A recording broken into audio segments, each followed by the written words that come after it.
Bonjour à tous, j'ai réalisé ces textes audio en plusieurs séquences afin de raconter mon histoire avec mes épreuves, mes traumatismes et aussi mes victoires. Dans le but de t'apporter un petit quelque chose pour que ça puisse te soutenir dans les moments difficiles. Mon souhait est que tu ne te sentes plus seul dans ton profond malaise au cours de ta journée, en plein milieu de soirée ou dans la nuit. Mon message, c'est que tu dois garder cette petite flamme qui brûle au fond de toi afin d'affronter et de te battre contre les adversités que la vie te met sur ton chemin. Si mon texte audio t'a touché, tu peux liker en appuyant sur le pouce bleu, tu peux partager mes textes audio autour de toi, les faire écouter à un plus grand nombre de gens, encore plus particulièrement à ceux et celles qui actuellement traversent des périodes éprouvantes, des difficultés ou des obstacles à l'heure actuelle ou qui en ont vécu dans leur passé.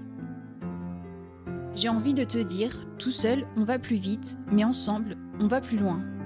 Alors partage, si ça peut aider une personne, un cœur, ou même protéger une vie, c'est déjà une réussite. Merci. Cet audio est la séquence 4 où je te parle de mes ressources, des ressources que l'on m'a transmises, de comment je suis allée de l'avant, les efforts que j'ai fournis. Je te transmets des outils, des clés pour que tu ailles mieux et que tu ailles bien. Et pour cela, tu dois retenir qu'il faut que tu passes à l'action. C'est essentiel, vraiment indispensable. Je te donne une citation. Celui qui veut trouve les moyens, celui qui ne veut pas trouve des excuses. La balle est dans ton camp, à toi de décider maintenant la vie que tu veux mener. Alors, ma séquence est composée de 7 parties que je vais te citer. La première partie parle du footing et des douches froides. Partie 2, c'est mon défi des pompes sur 21 jours. Partie 3, elle cite quelques objectifs, défis, victoires du quotidien que j'ai accomplis. La 4e partie parle du développement personnel et de mon défi lecture. Dans la 5e partie, je te propose et te conseille plusieurs outils ou plusieurs moyens de t'exprimer. La partie 6 te raconte mon parcours à la mission locale, d'une rencontre et du chemin que j'ai parcouru, notamment sous forme de défis réalisés. La partie 7 te parle du sport et plus précisément de ma propre pratique de la natation. Avant de commencer, je vais d'abord te donner ma première clé, la clé de comment arrêter de vivre une vie remplie de souffrance. Je te livre une clé qui a modifié mon quotidien, donc modifié ma vie. Une vie que je n'aimais pas et qui me procurait régulièrement des envies suicidaires avec ce quotidien d'automutilation à répétition à cause de ce profond mal-être. Eh bien, j'ai fait ce choix. J'ai pris la décision de changer ma vie, mais de le vouloir vraiment, et de mettre des actions en place pour y parvenir un peu plus chaque jour. Je me suis engagée avec moi-même. Voilà la clé, c'est décider de changer, et tout commence par là.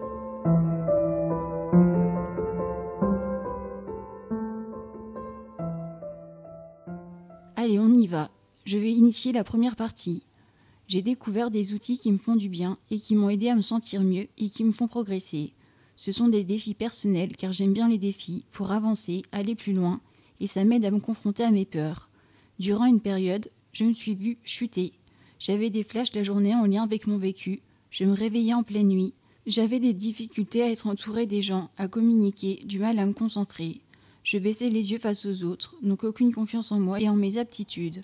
Les semaines étaient difficiles, je n'étais pas connectée aux autres et je passais du temps accroupie ou assise par terre dans ma chambre. J'étais perdue, je subissais le temps. Et là, je me suis inquiétée pour moi et je me suis dit qu'est-ce qui se passe ? Je dois faire quelque chose pour moi, je dois réagir et remonter cette pente.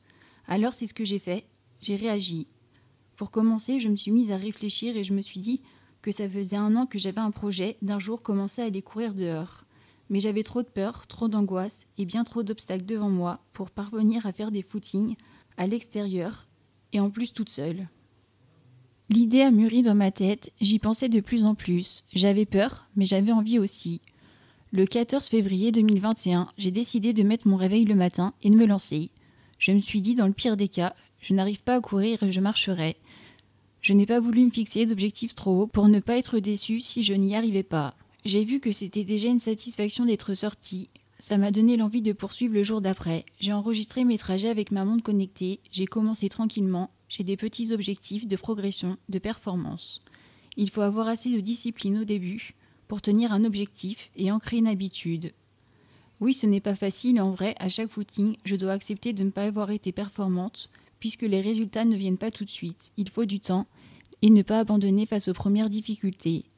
Je me suis fixé un but, un objectif comme par exemple le progrès, gagner en endurance, être moins essoufflé ou avoir moins mal aux mollets, aux jambes.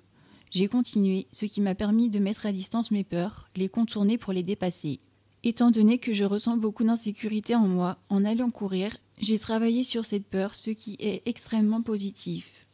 Je me suis aperçue qu'en courant, j'arrivais également à affronter le regard des autres. Je lève la tête et j'assume de courir dans la rue, et ça c'était nouveau. Ça me rend très fière de moi, ça me fait gagner de la confiance en moi. Avant d'avoir commencé de la course à pied, le regard des autres dans la rue, même juste de marcher dans le centre-ville, c'était une grande angoisse. Donc je me privais de sortir. En fait, je me privais de bien-être, de liberté. Je vais également te dire le pourquoi courir fait du bien et quels sont les bienfaits pour peut-être te donner l'envie de mettre tes baskets et ta tenue de sport. En courant, on passe de la douleur au plaisir. En commençant, avant de faire du bien, courir fait mal. Il faut un peu d'entraînement, mais courir diminue le stress. Le sport permet d'évacuer les tensions du quotidien. La course permet la sécrétion d'endorphines, l'hormone du bien-être. On peut courir pour se vider la tête tout simplement par exemple. Lorsque l'on démarre la course à pied, l'effort à réaliser est souvent éprouvant. La coordination entre la respiration et les mouvements sont compliqués. Avec le temps, l'expérience, le vide dans la tête est possible, entraînant une sensation d'apaisement. Courir fait aussi du bien au moral. S'accorder ce temps-là, c'est prendre soin de soi.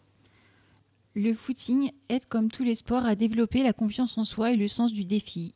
Avec le sport, on pense que la capacité de notre corps est très limitée, donc en fait ça va te permettre de découvrir de nouvelles aptitudes en toi.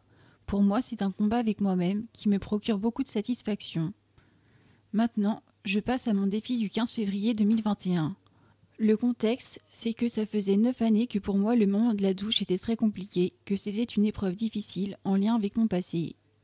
Et j'ai découvert la douche froide sur une vidéo YouTube, alors je me suis lancé le défi sur quelques semaines, quelques mois. Je n'avais rien à perdre, ça ne pouvait pas être pire que ça ne l'était déjà. Après ma douche froide, je me sentais fière de moi, fière d'avoir affronté le froid, fière du défi accompli. Et ça m'a permis aussi de réapprendre à prendre mes douches bien plus régulièrement, voire sur des jours consécutifs, ce qui n'était pas le cas avant. Après cette période de défi réussi, j'ai repris mon habitude de la douche chaude puisque je préfère le chaud sur mon corps plutôt que le froid. Je vais te dire ou répondre peut-être à la question que tu te poses. Pourquoi prendre des douches froides ? La douche froide améliore la circulation du sang dans notre corps et dans nos organes. Elle stimule le système immunitaire. Elle augmente la confiance en soi et diminue le stress car le fait de s'imposer une routine qui est désagréable au début renforce la volonté et la détermination car pour notre cerveau c'est illogique d'aller sous une douche froide. C'est une fierté et une satisfaction lorsque la douche froide se termine et que l'on a vaincu le froid. De plus, la douche froide est vivifiante, elle te fait te sentir vivant puisqu'elle te stimule, elle aide à réduire l'anxiété.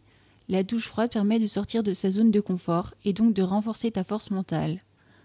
La méthode pour maîtriser la douche froide est de respirer lentement et profondément et faire abstraction du froid et de la sensation qu'il procure.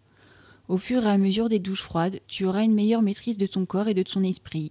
C'est un peu comme pour un sportif qui s'entraîne afin d'accéder à une compétition. J'ai répété les gestes, j'ai inspiré puis expiré plusieurs fois de suite. Je me suis entraîné à faire cette douche et à vaincre le froid pour que ça puisse devenir quotidien. Et bien évidemment, pas pour gagner une compétition sportive, mais dans mon cas, pour gagner quelque part un combat, le mien, qui a commencé à l'âge de mes 17 ans, après avoir subi des abus et des viols. À chaque douche, je ressentais que c'était une victoire, une revanche sur la vie. C'était dur le soir de devoir me déshabiller, d'être nue, me laver, plus l'eau froide, car ce sont des choses problématiques pour moi. Mais c'était un mal pour un bien. À cette période, je savais que c'était pour avancer, progresser et puis relever ce défi. Quand j'éteignais l'eau à la fin, j'étais fière de moi et puis ensuite je me réchauffais avec ma serviette. Je termine en te disant que c'est souvent dans les périodes où tu ne vas pas bien, les périodes où tu vas mal, que tu peux te servir de tes chutes pour te permettre de rebondir. Oui, tu es tombé et tu peux aussi te relever, tu peux changer, tu peux t'améliorer, grandir, vivre et penser tes blessures.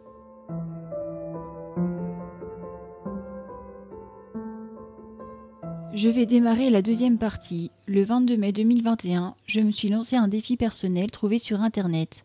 Faire des pompes avant le petit déjeuner pendant 21 jours, donc 3 semaines. J'ai trouvé un programme qui emmène vers la progression, la performance par rapport au premier jour d'exercice des pompes. Alors déjà, les pompes ça sert à quoi ?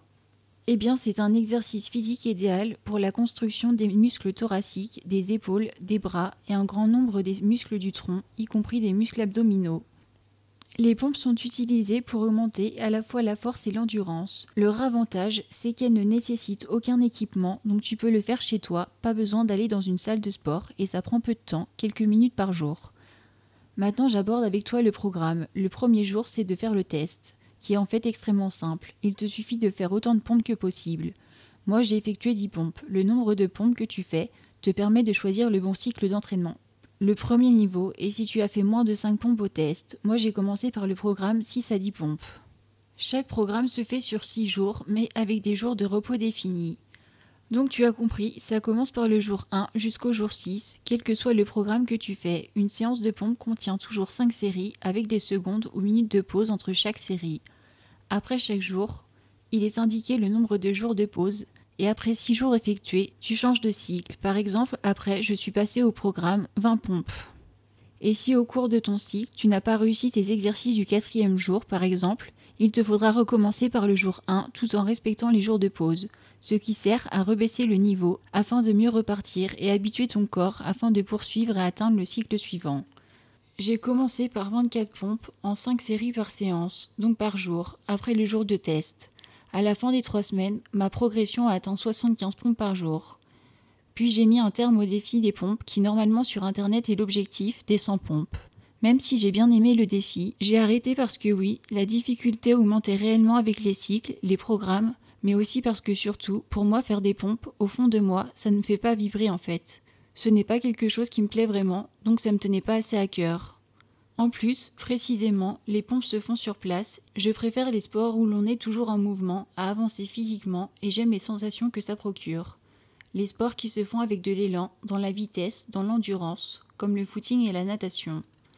En natation, oui, on travaille la vitesse et surtout si tu fais de la compétition, mais c'est avant tout un sport d'amplitude et avec de la technique et de la glisse. Et on avance en enchaînant les longueurs de 20 mètres, voire 50 mètres dans certaines piscines. Le défi des pompes m'a quand même procuré de la satisfaction au cours des jours, avec ma progression, mais j'ai aussi arrêté probablement parce que les pompes, cette activité physique n'a pas un sens assez profond. Ça ne m'anime pas assez, pas autant que la natation, ni le footing.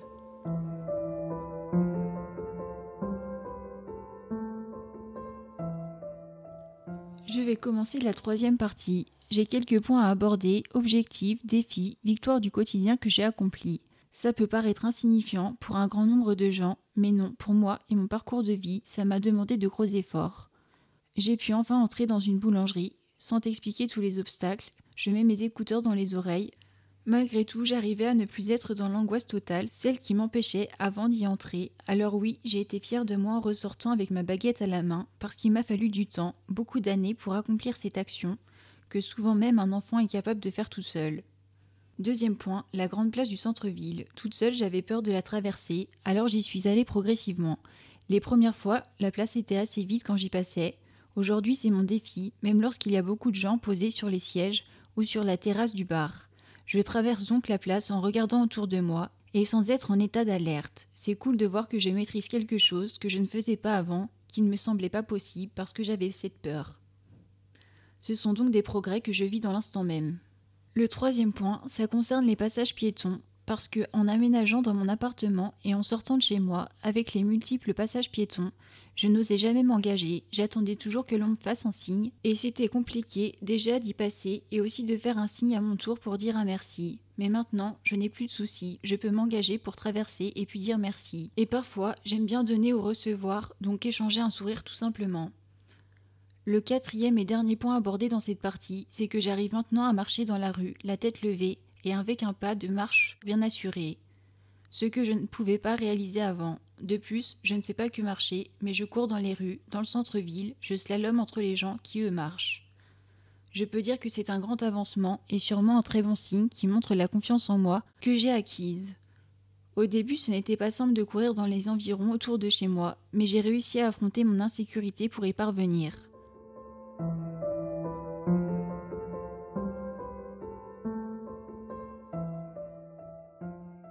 Je vais débuter la 4e partie. Je m'intéresse beaucoup à tout ce qui touche au sujet du développement personnel.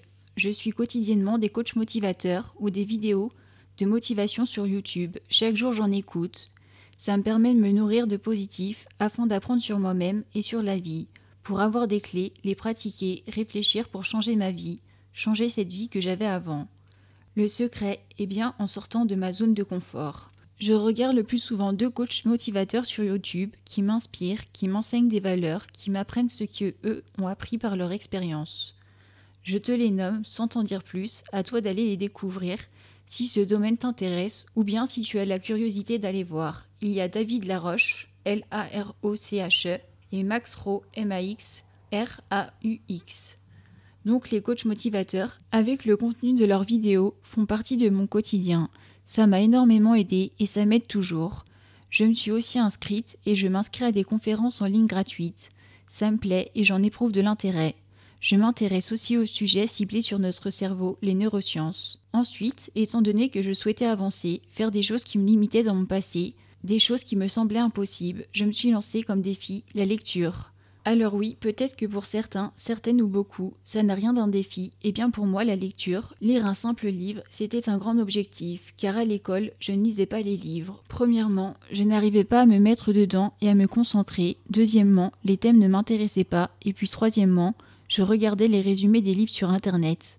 Mais là c'est moi qui choisis mes livres, donc des livres sur le développement personnel, et aussi les tomes d'Harry Potter, pour m'évader, me poser au calme, enrichir mes connaissances, apprendre des notions, me sentir bien et être un peu dans mon monde. Pour ancrer la lecture comme habitude quotidienne, il m'a fallu de l'autodiscipline et je l'ai aussi pris sous forme de défi, puisque je fonctionne mieux comme ça. Je t'explique mon fonctionnement. Avant de commencer à lire mon livre, je regarde le nombre total de pages, que je divise par le nombre de pages que je vais lire chaque jour, donc mon objectif quotidien. Le résultat de ce calcul me donne mon estimation de jour, plutôt de la date auquel mon livre doit être lu, terminé. Je note tout sur des feuilles, les objectifs et les livres que j'ai lus. Un exemple concret, 250 pages au total du livre, divisé par 20 pages qui est mon objectif quotidien, est égal à 12 jours estimés pour le lire, et moi j'ai lu ce livre en seulement 2 jours. Et je le prends comme un défi, j'aime beaucoup dépasser mon objectif de page quotidien afin de gagner des jours sur mon objectif final. Je trouve ça déjà motivant et en plus, du coup j'ai ce sentiment de performance. Bilan, c'est qu'avant je ne lisais pas, je pensais même que je ne savais pas le faire, lire un livre en entier, et que je n'en avais pas la capacité, et le résultat c'est que j'ai lu 29 livres en 4 mois, avec le plus gros livre qui contenait 976 pages, le tome 5 d'Harry Potter. C'est avant tout une belle victoire, une grande satisfaction et une performance, et de plus une revanche sur les livres non lus du collège pour dire et prouver que ce qui n'était pas possible à une période dans le passé peut devenir plus que possible maintenant, à l'instant même ou dans le futur.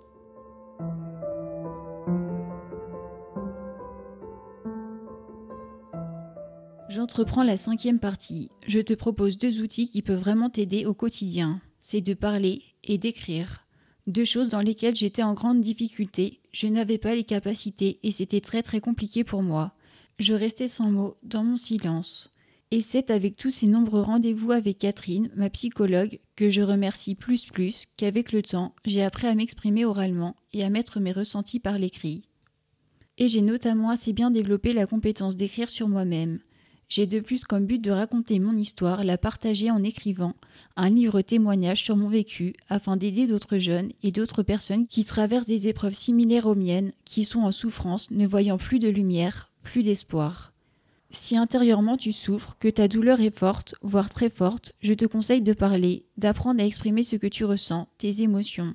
Ce n'est pas facile, moi-même je le sais très bien, mais par contre ça s'apprend et ça peut te faire du bien de te confier à une personne qui peut t'accompagner et en qui tu as confiance, un ou une amie, une psychologue, une éducatrice, qui tu veux tant que c'est une personne bienveillante avec toi. Aussi, tu peux te diriger vers l'écriture, c'est un autre moyen pour te permettre d'extérioriser tout ce que tu as dans ta tête. Ça permet de mettre les choses à distance. Ça va t'aider à réfléchir et prendre du recul sur ta situation. Ces 2 outils peuvent devenir et être tes alliés. Cela permet de verbaliser, d'écrire ton mal-être, ta souffrance. En mettant ces pratiques en action, tu peux vraiment avancer et évoluer. Tu peux même solutionner des problèmes ou établir des stratégies pour atteindre tes objectifs grâce à ce recul sur toi-même. Les mots peuvent t'apporter de nouvelles réflexions, voire t'amener vers de nouveaux projets. De plus, une nouvelle forme de ressource auquel je pense pour les personnes qui aiment l'art, les personnes créatives, tu peux utiliser le dessin et aussi la peinture. C'est un autre moyen d'expression qui peut ou pas te plaire, te correspondre. Pour ma part, je préfère les mots que les couleurs, les formes ou l'abstrait. Mais chacun est différent, avec un mode de fonctionnement aussi différent, et avec ça ou ses préférences. Soit tu te connais et tu maîtrises déjà bien ces outils, ou alors tu peux tester et tu verras ce qui t'inspire, ce que tu aimes, ce qui te plaît, ce qui te fait du bien et qui pourrait t'aider lorsque ça ne va pas. Allez, pour terminer, je te livre un outil supplémentaire qui peut être vraiment très bénéfique et te faire beaucoup de bien. C'est la pratique du sport. Je te recommande de faire du sport plusieurs fois dans ta semaine ou régulièrement et de choisir celui qui te procurera du bien-être. Un sport que tu apprécies. Le sport est essentiel pour la santé. Il permet à notre métabolisme de mieux fonctionner car le cœur est plus efficace et apporte plus d'oxygène, de sang et de nutriments aux muscles et aux organes. Il permet donc d'avoir un organisme qui fonctionne mieux, plus vite et plus longtemps. Il a été démontré que la pratique régulière d'une activité physique peut contribuer à diminuer le risque de maladies cardiovasculaires, de diminuer le risque d'hypertension artérielle. Le sport protège aussi contre le diabète et l'obésité et le mal de dos. C'est un fait, le sport ou l'effort qu'il implique favorise la production d'hormones du bonheur. Quand on met son corps en mouvement, notre cerveau sécrète des endorphines, de la sérotonine et de la dopamine, ce qui libère et crée un sentiment d'apaisement et de plaisir. Ces hormones auront un impact positif sur ton niveau de stress et d'anxiété au quotidien et améliorent la confiance en soi. Voilà, je te conseille vivement le sport pour ta santé physique et mentale et aussi pour t'exprimer, libérer tes tensions, ton mal-être, et évacuer toutes ces douleurs psychiques et la souffrance trop lourde que tu portes en toi. Et honnêtement, ça peut très bien fonctionner si tu trouves ton sport. Dans la vie, malgré ton passé, rien n'est figé. Il suffit de décider et de s'engager avec toi-même et puis sortir de cette zone de confort. Ouvre les yeux et regarde vers l'avant. Et si tu connais une personne repliée sur elle-même qui semble en souffrance, n'hésite surtout pas à partager mes textes audio. Je veux que mon témoignage et mes messages soient entendus. Mon but est de libérer la parole. J'espère pouvoir créer ce petit déclic chez toi. Te donner du courage pour te relever, reprendre confiance en toi. Surtout ne pas abandonner ta bataille que tu n'as pas terminée. Ne lâche pas en cours de route. Il y a toujours de l'espoir. Même lorsque tu n'y crois plus, cherche au plus profond de toi. Tu verras, l'espoir reviendra.